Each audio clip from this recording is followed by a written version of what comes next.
hope you all are good, doing well. So today we are going to discuss one of the important current affair thing with respect to our UPSC examination. So today is 3rd of Feb 2025 and today we are going to discuss Digital Personal Data Protection Act of 2023.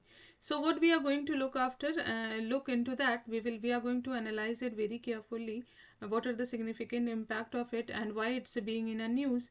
So let's move further. So this lecture is prepared as well as presented by me. My name is Shama. So time and again I always emphasize whatever you guys are reading, you have to connect it with your syllabus as well as previous year question paper.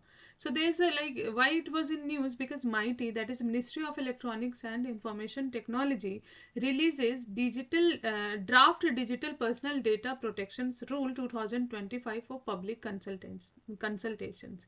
So before that, before this rule or before this act, there was a one committee which was set in the year 2017 with respect to examine the issue relating to data protection in the country. The name of the committee is B.N. Sri Krishna Committee. The UPSC and PCS examination both have asked this question with respect to B.N. Sri Krishna Committee. So based on this recommendation of the committee, the Personal Data Protection Bill 2019 was introduced in the Lok Sabha.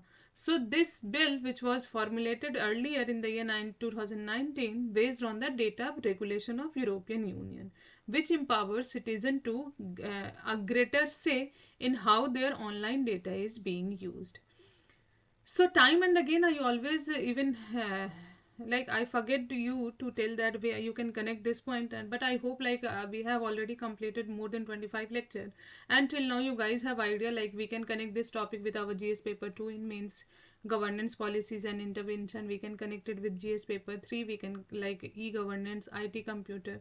So I hope by now you guys are being able to connect it with your syllabus. So let's talk about this DPDPA Act, and it is a landmark legislation that aims to regulate the processing of personal data in India, providing a framework for individual privacy, ensuring responsible data handling practices.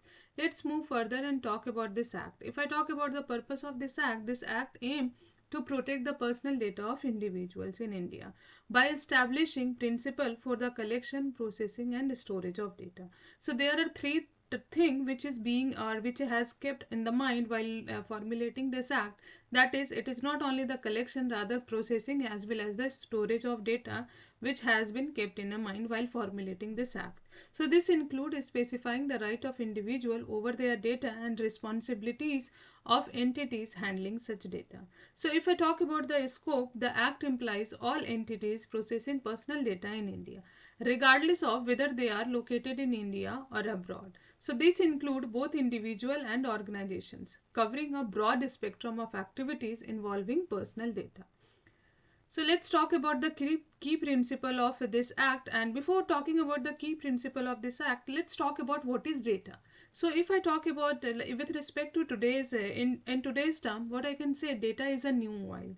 It is the currency of digital age, and processing of personal data is a pivot and around which the digital economies revolve. So we can say a proper regulation guidelines by the government to enhance data security is a need of the hour. So let's move further and talk about its a key principle. There is a first point which we can see, that is lawfulness, fairness and transparency. So the processing of personal data must be lawful, fair and transparent, ensuring individuals understand how their data is being used. If I talk about the purpose limitation, so data can only be collected and processed for a specific and legitimate purpose, and this purpose must be clearly communicated to individual. If I talk about the data minimization, so only the necessary amount of data should be collected and processed for the intended purpose. So this principle helps to prevent unnecessary data collection as well as storage. If I talk about the accuracy, personal data must be accurate and kept up to date. This ensures data used for decision making is reliable as well as relevant. So let's talk about the next point, the obligation of data fiduciaries. So data security. So data fiduciaries must implement appropriate technical organizational measures to protect personal data from unauthorized access, use, disclosure, alteration as well as destruction. Data retention. So they are required to retain personal data not for as long as it is necessary for the purpose for which it was collected. So this ensures that data is not kept longer than needed. Data breach notification. So they are obligated to notify individual and relevant authorities in case of data breach. So this ensure transparency and allow individual to take appropriate action. If I talk about the data subject consent, so they need to obtain explicit consent from individual before collecting and processing their personal data except in specified circumstances. So let's talk about the subject rights. So let's see the first right which we can see, that is access. So individual have right to access their personal data held by data fiduciaries and know how it's being used. Next we can see correction. Individual have right to correct any inaccurate or incomplete personal data held by data fiduciaries. Deletion. Individual have right to request the delete of their personal data in certain circumstances, each as such as if it is no longer necessary for the original purpose.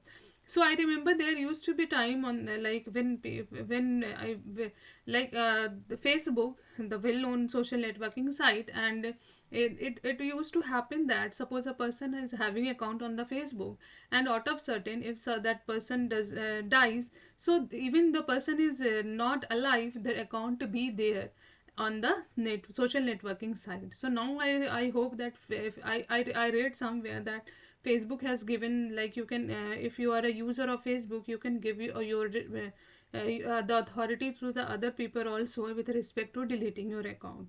So we can see how it is very much important to delete the information, because the person is dead, still it's his or her all information lying in a digital world. If I talk about the portability, the individual have right to receive their personal data in a portable format, allowing them to transfer it to the other service provider as well. Let's move further and talk about the data transfer regulation. So what we can see, this act set out a specific requirement for transferring personal data outside of India, ensuring adequate safeguards are in a place to protect individuals' privacy. Data can only be transferred to the countries with adequate data protection law or where appropriate safeguard in place, such as binding corporate rule and standard contractual clauses. The third point we can see here, that is this regulation aims to prevent data leak and ensure that personal data is handled carefully and responsibly even when the transferred across the border. Let's talk about the certain enforcement and penalties. So this new act established, the 2023 act establishes a strong enforcement mechanism to ensure compliance with the law. Apart from that, this act also has the power to investigate complaint, conduct audit and impose penalty for its violation.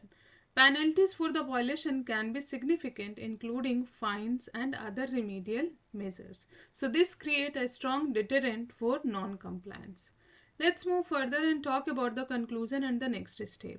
So privacy focus. So this act marks a significant step forward in protecting individual privacy in digital age. Data governance. So the act provides a comprehensive framework for data governance, establishing principle and mechanism for responsible data handling. The third point we can see, digital economy. So this act aims to balance individual privacy with the need of growing digital economy, fostering innovation while protecting fundamental rights as well. So which all right might be will be in a kind of if I talk about come under the like can be exploited. So we can talk about the Article 21, right to life and personal liberty. So this is how you can connect it. Apart from that, right to information we can see is already there, and I already made lecture on that. So what we have to look here, that like we have completed the basic information about this act. So I request you, what's your opinion about this? Do you think that we need certain more changes, like grievance redressal mechanism, detailed process we need it with respect to the data protection, so that the people will not feel, or the people should find it very easy with respect to raising grievances, query, request and suggestion related to personal and non-personal data. We need something, a kind of a holistic approach with respect to this act. So I request you all, if you can suggest anything, you can go to the PBI or Meity's site, where you can suggest also. So if I have to conclude, what I can say, the act is an opportunity for the government to improve their data ecosystem and enable evidence driven decision making, transparency and renewed accountability. So with the advent of modern technology such as AI, artificial intelligence, making its way as an ally and a threat, it is now the state need to hold the reins of their data ecosystem and drive challenges. Hence, proper regulations, guidelines by the government to enhance data security is the need of the hour. So let me know, what do you think, what's your thought in the comment section. And if you like this video, I request to hit the like button, do share with your family and friend, and don't forget to subscribe this channel. That's all for today. Hope to see you soon. Till then, take care. Thank you.